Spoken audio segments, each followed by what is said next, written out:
Okay, so to make the loopy stitch for the Sleepy Pony design, there are other loopy stitches that are basically a single crochet stitch with a loop in it, but then you do have that bump that the single crochet stitch would create. So this is basically a loopy stitch with a slip stitch all the way down, so it's more flat. So you're going to start here at the top of the head. You're going to go down, try to aim for the middle of the closure of the back of the head to keep it in the center. Come down, I go a few rows on the neck, then I turn my work, and then I continue to do the loopy slip stitch up here. So when you start, you're slightly offset of the center so that your pass coming upward is also slightly offset, and together they will be in the center. And then you'll come up and end in the same place that you started, so it'll create a 2-row loopy mane that makes it nice and full and thick. Or if you like a thinner mane, less going on, then you could do one pass down the middle.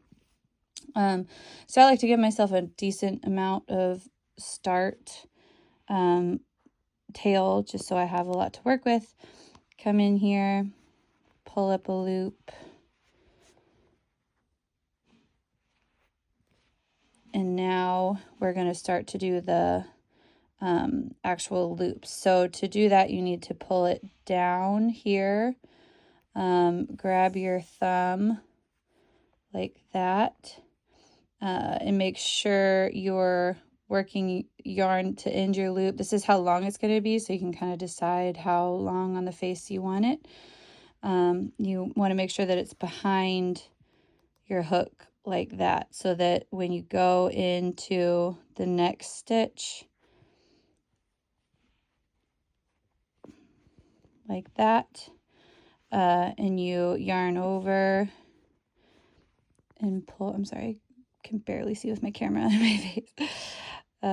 You yarn over and pull through there. So now you have 2 loops on your hook, but the most important part is that your loop that is creating the hair strand is in the middle of those 2 loops. That's what's going to make it secure when you finish the slip stitch.